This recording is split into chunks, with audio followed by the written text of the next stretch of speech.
Hello, divine creations, divine marvels, children of God. A very warm welcome to you. Thank you for dropping by this channel. To anyone who's new to this channel is dedicated to helping people understand the difference between traditional non-duality, known as Advaita Vedanta, and modernized, watered-down, delusional non-duality called Neo-Advaita, or Neo-Nonduality, or as I like to say, fake non-duality. For more information about this topic, please click on the links to the right or below. So as I've shared many times, my process of unbrainwashing myself from Neo-Advaita, because Neo-Advaita truly is akin to brainwashing. Not all teachers are cult-like. They don't necessarily create a physical community, or some of them do, but it's absolutely brainwashing in every sense of the word. And so as I unpeel the different layers of mental distortions that Neo-Advaita taught me, and well, Neo-Advaita taught me, I'm the one who took it in. I'm the one who didn't have discernment, and I thought it was true. And so the process of recovery from it for me is like unwinding all these various distorted things. And not just distorted things, but distorted ideas that I took to be the highest truth, right? Because that's what Neo-Advaita says is, what I'm teaching is the highest truth. This is the essence of all religions. This is every enlightened teacher realized this. They're all teaching this. That's a favorite false Neo-Advaita claim. So,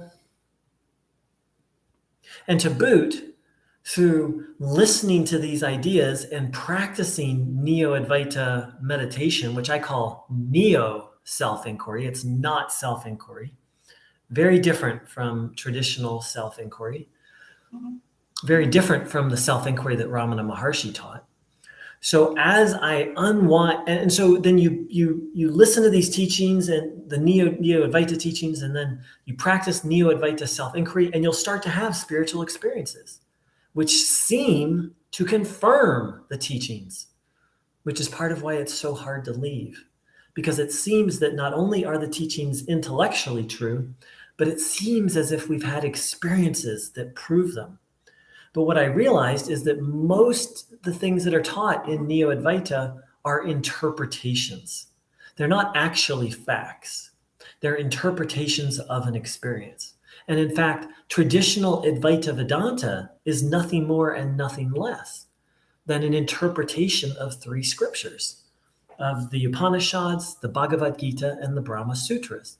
Literally, the Advaita Vedanta is merely one school of philosophy in Sanatana Dharma, which is a more accurate name for Hinduism or Hindu philosophy. Yet Neo-Advaita teachers say that Advaita Vedanta is the only truth and the only teaching. But in traditional Sanatana Dharma, there's the very clear teaching that paths are many, truth is one, and that the truth is beyond words. So even someone who truly understands non-duality and lives it and knows it, even if they consider it the highest truth, they can't consider it the highest truth. They can consider it the highest vessel to the truth. It's a very subtle difference, but it's a very important difference. You find this in Christianity so much. It's so easy to see in Christianity where the ideas are considered the truth. In Sanatana Dharma, traditional Hinduism, also Vedic Dharma, there's many words for the rich philosophical tradition of India. It's crystal clear. It's like a fundamental idea that the truth cannot be stated in words.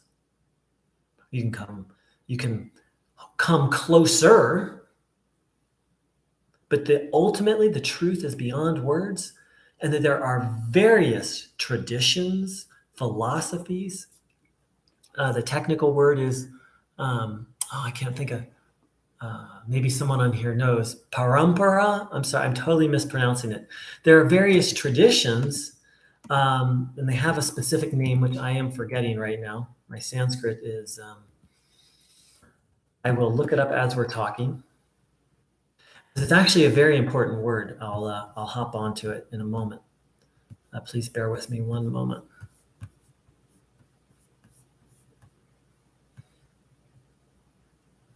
Okay. Nope. I thought I had it. There it is. Sampradaya. A sampradaya is a tradition. So in Christianity, you would say Catholicism isn't a religion. In Hindu terms, you'd say it's a sampradaya. It's a tradition that has a lineage and has its own text, its own interpretation.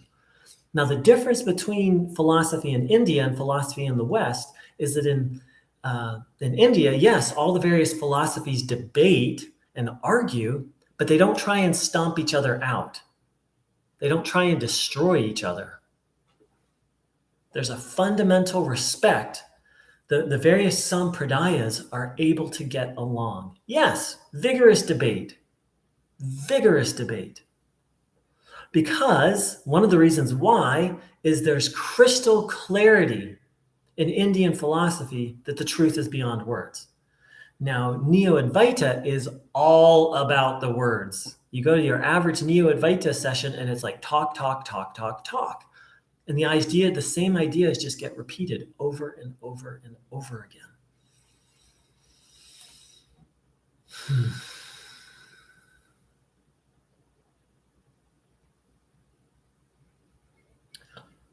So fundamentally, another reason why Neo-Advaita doesn't work is because it doesn't have the understanding of Dharma in it.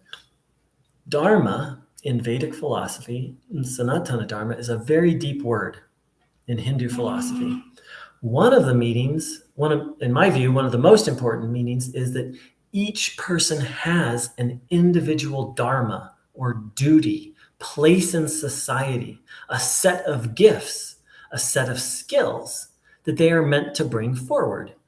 Each person has a psychic, not in the sense of like reading minds, but meaning mental, emotional, and spiritual, like psyche, a constitution. And different spiritual practices are more appropriate to different constitutions, as are different places in society. Someone who has an aggressive has aggression within them, they're suited for the military. Someone who has a philosophical mind is suited for philosophy or religion. Someone who has a little more balance between assertiveness yet philosophical capacities is well situated for politics. Someone who has a lot of discipline and material desire is suited to be a business owner. Someone who has, and these are not set in stone, by the way. It's one of the distortions that's been brought into Indian philosophy, brought in by the British and the Portuguese, that this is something that happens at birth. It's completely not what Hindu philosophy teaches. This idea of caste that's determined at birth, that was completely brought in by the British. That's a whole nother topic. But this idea that at each moment in our life, each of us is situated for a very specific duty. There's this idea of harmonious participation in society, because there's the idea that society is one big family, and not just society meaning your country, although of course that's part of it, but the entire world. There's one human family. So the idea of oneness gets brought down and integrated into day-to-day living in traditional Advaita Vedanta. In Neo-Advaita, of course, it's like dissociate. Nothing exists. There's nothing to do. It leaves people completely unable to navigate society, to navigate relationships, work. There's nothing in a Neo-Advaita satsang that will help you to have a balanced life. And in fact, some Neo-Advaita teachers are very anti-life if you listen, because there's this idea that nothing matters and that nothing exists. There's nothing to do. It's very nihilistic. But traditional Sanatana Dharma, traditional Advaita Vedanta, doesn't deny the individual. It doesn't deny individuality. It denies that we are the individuality. But through practices such as karma yoga, bhakti yoga, the person is literally integrated into society and given a compass for how to navigate all the different aspects of life. Pat, thanks for saying hi. If you have any questions or comments, feel free to type them in.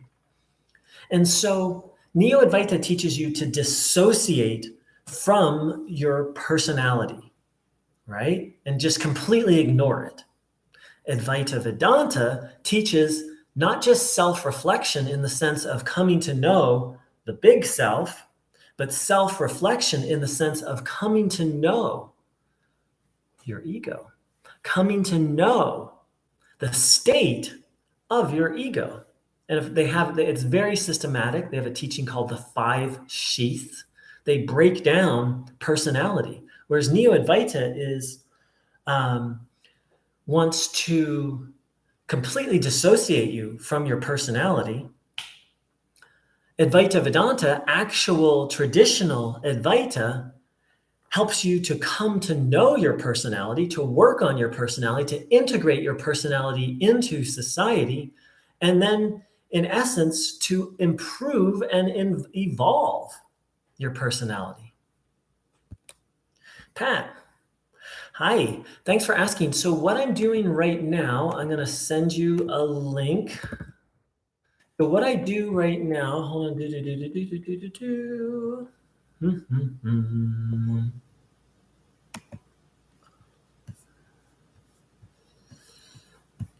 Hold on, let me look it up. So basically what I do is I do email correspondence with people right now. I'm going to send you a link.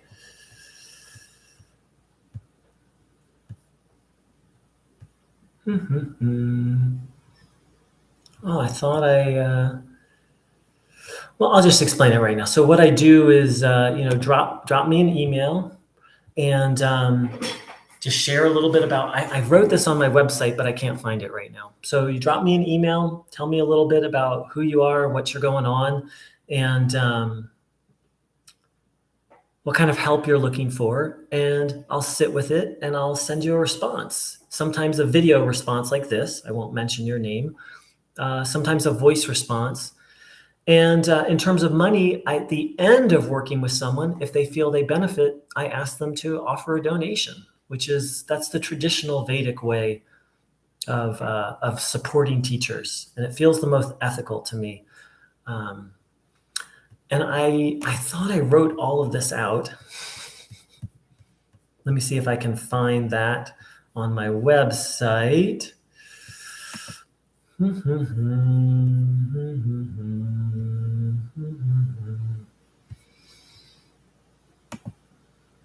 Okay.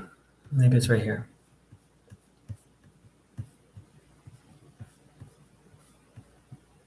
Okay, there it is. Okay, good. Here's the link for it right here that explains how I work with people. I may need to update it a little bit. Let me see.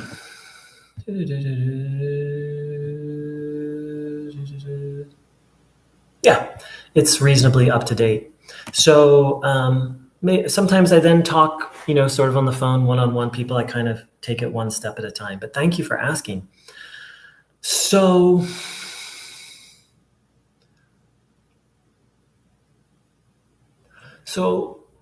for me, to recover from Neo-Advaita, I had to learn some traditional Advaita. That's how I found my way out. And then I learned enough traditional Advaita to realize that Advaita isn't the path for me. I get a lot out of it. I'm still continuing to study it for my own spiritual growth and also so I can help other people. But Advaita Vedanta isn't my path, but I'm happy to point people in the direction to traditional teachers if they like. And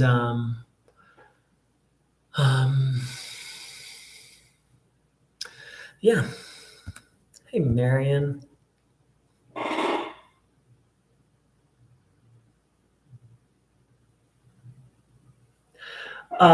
Well, that's actually, so that's, Marion wrote, I was listening to you while eating my evening meal and nearly spat out my food when you blamed the British for the Indian caste system, pronounced caste like cat.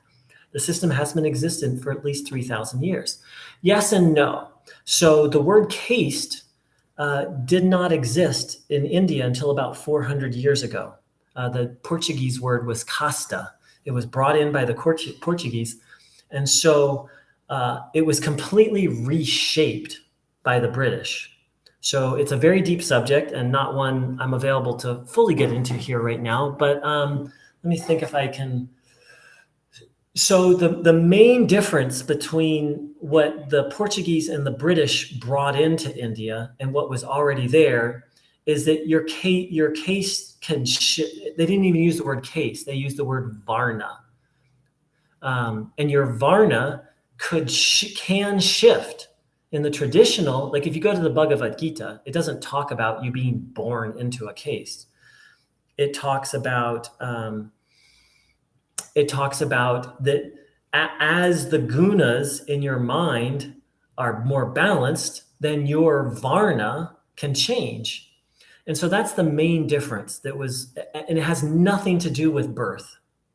So it's a big subject. If I have some more resources about it. So the specific importance, though, to recovery from Neo-Advaita is that the idea of varna, in fact, some people, before the British, the word Hinduism didn't exist. There wasn't really a word for all the different philosophies, but one of them was varna ashram, meaning that the traditions of India are about learning how to do your duty. So,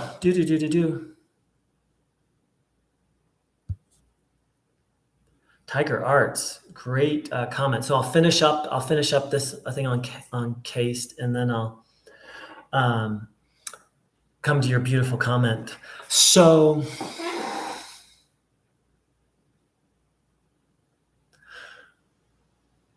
I currently don't have resources available to.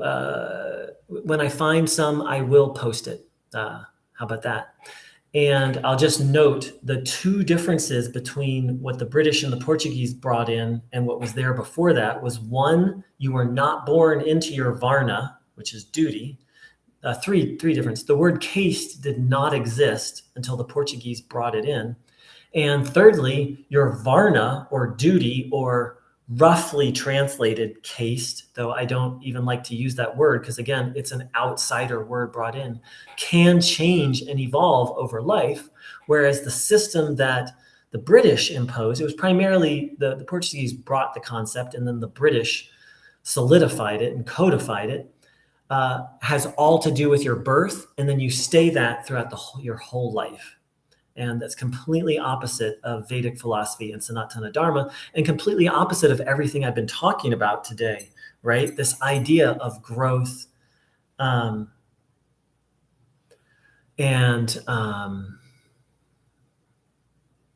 don't believe I said the British rod had anything to do with the Portuguese. I said the Portuguese brought in the word and the British codified it. Tiger Arts, damn, 1 second I feel like I'm engaging with life again.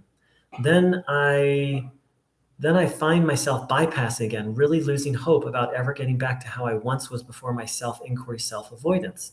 Self-avoidance disguised as truth-seeking. Do you still slip into bypass mode? Tiger Arts, oh my God, I can very much relate to your comment. I can very much relate. So, yes, I do still slip. Often. I don't stay in as long. And so first thing I just want to say is I can relate. I can relate to the idea of self-inquiry as a path of self-avoidance. And see, this is why self-inquiry would normally not be taught to people right off the bat. And it's certainly not taught to groups of people.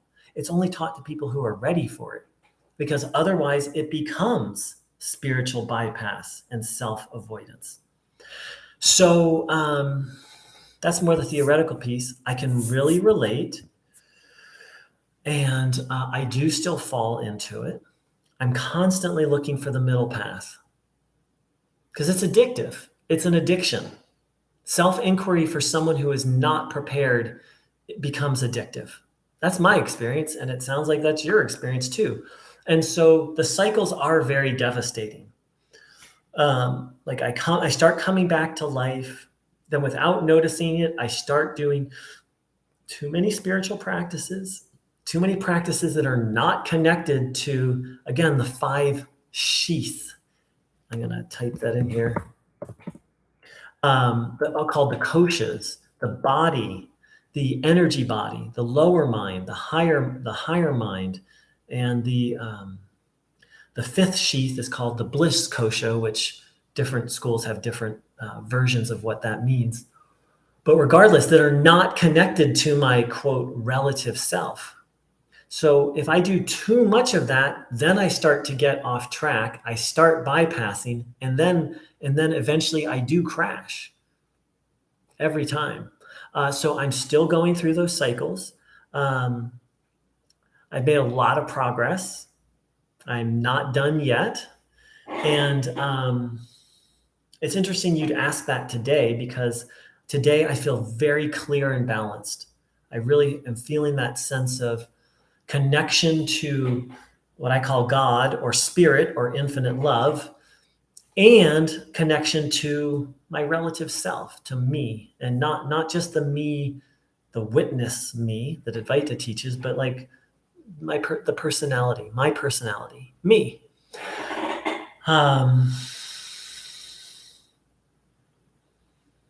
So one thing that's been really helpful for me is to make a list of my values. And this is very much connected to everything I was talking about with Varna and duty. And then living according to my values. So the values I identified today, and this is like an ongoing dialogue, like what are my values? And I'm also retired, which makes things interesting. I have too much time on my hands. I won't say too much, but if I don't structure it well, I get in trouble. But so my values for today are connection to God. And for me, God is infinite love and infinite power. And so much more, but that's the base. Authenticity, connection to my relative self. Time and nature, harmonious relationships, service, and creativity. Those are my main values, and I have some values underneath that. But that's part of how I have recovered. And I don't know, or I'm still in the process. I don't know if you've checked out my website. I'm going to post a link, how to recover. I've made a map, an outline of my own journey, and it's just a map of how to recover from Neo-Advaita. And it's not easy. That's the other thing I'd like to say is the process of coming back into balance, having gone down the Neo-Advaita rabbit hole, is not easy. It's not simple. And actually, I think I just thought of a resource for the whole Varna. Oh, one sec. I think I just came up with a resource. Hold on one moment.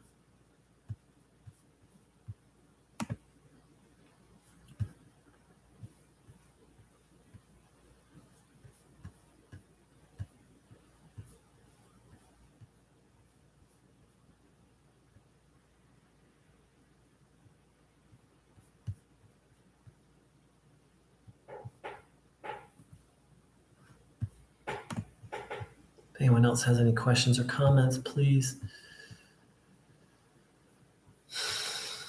Feel free to.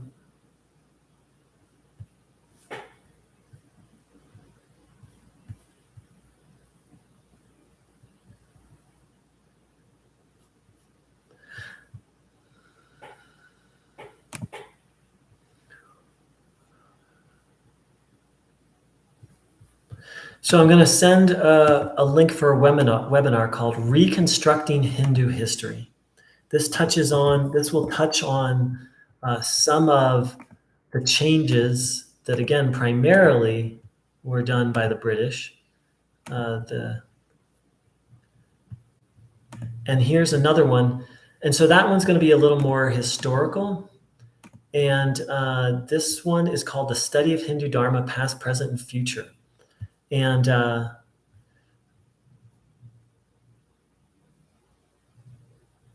this, yeah. So I'm going to say this second one that I'm going to post is probably more connected to what I'm talking about. But they both are. And the second one, I'm in a class with that teacher, and I can highly recommend him. So basically, these are webinars that have happened, and then you can send a request to get access to the webinar. And there are many other wonderful webinars. This is from the Hindu University of America. So let's see, Tiger Arts. One moment, I just need to check my time. Connecting with your values, like reminding yourself of your relative self as a practice. So, I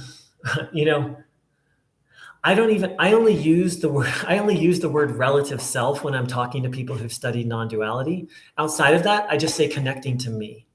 Part of my path has been to completely put aside Advaita Vedanta and pick up Vishishta Advaita, which is qualified non-duality, and Achinta Bheda Bheda, which it means simultaneous oneness yet distinction. So these are non-dual teachings, but they're qualified non-dual. So basically, there's the Christian idea, for example, that creation and us are here and God is over here, right? Then there's the non-dual teaching that says creator and creation are one and the same. No difference. You can't tell them. In truth, there's absolutely no difference. Then there's qualified non-duality. Vishishta Advaita and Achinta Bheda Bheda are the two that I'm most drawn to, that says creator and creation are one yet distinct. You could say they're in deep, intimate communion, but not full union, that there is a distinction between creator and creation. And so in the qualified non-dual view, I exist and I'm real. I have a personality that's evolving and will continue to evolve forever.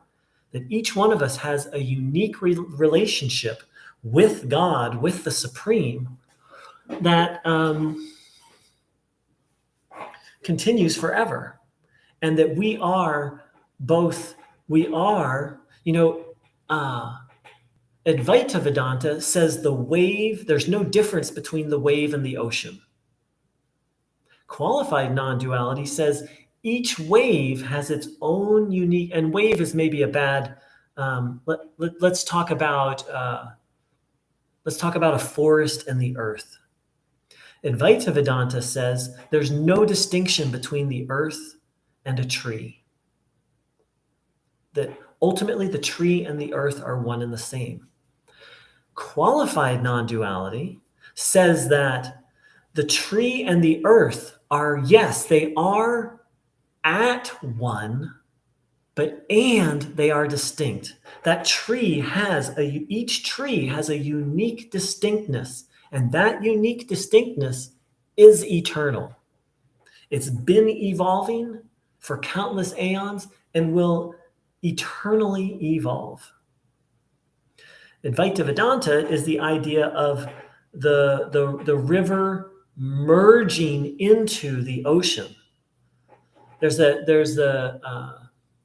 story of like a statue that's made of salt that once it walks into the ocean, it completely merges and there's no distinction. Qualified non-duality would say it's more like it's not and so the statue would be in Advaita Vedanta. You and I are the statue or the figure made of salt. Qualified non-duality would say that we are more like a wetsuit that lets the water in, that we are intimately filled with that water, but we don't. And so we're in intimate communion. Like, when you swim, it's very intimate with the ocean, right? And literally without a wetsuit, you literally take the ocean into your body. And yet there's still a distinction. There's this deep intimacy and oneness, and there's distinction. And that's talked about in Achinta Beta Beta and Vishishta Advaita. This has been really rich. Tiger Arts, thank you so much for your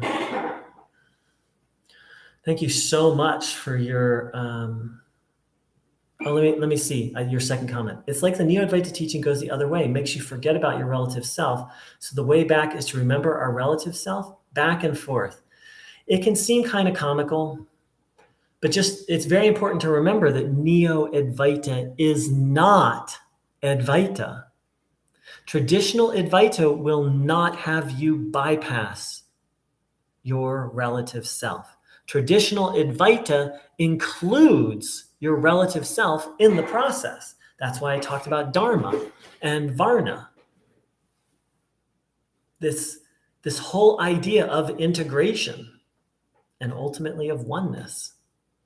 That each of us, again, has specific skills and abilities. And for those abilities to find their natural place in the whole. Now, in Advaita Vedanta, it's you find your place and then ultimately you melt and merge into the whole. In qualified non-duality, you find your place and then that continues forever and evolves and grows. So it's a very different worldview. And personally, for my recovery, I've had to let go completely of the non-dual worldview. Maybe I'll come back to it someday. Don't think so, but who knows? Thank you, everyone, so much for joining in. I wish you a blessed morning, afternoon, and evening. And thank you so much. It's a delight to me to be able to share some of my recovery and to meet some new people. Tiger Arts, thanks for saying hello. And Pat, if you're still on there, hello. And I wish all of you the last thing is I really want to create a forum or a community where these discussions can continue. And I'm talking about it with another person. It's in the works. And so this is where we are. Actually, there is a place though on Reddit, on my website, I have a link to Reddit where you can post your thoughts, feelings, and experiences. So if you want to share more, you can do so there. And I wish everyone a blessed day. Take care.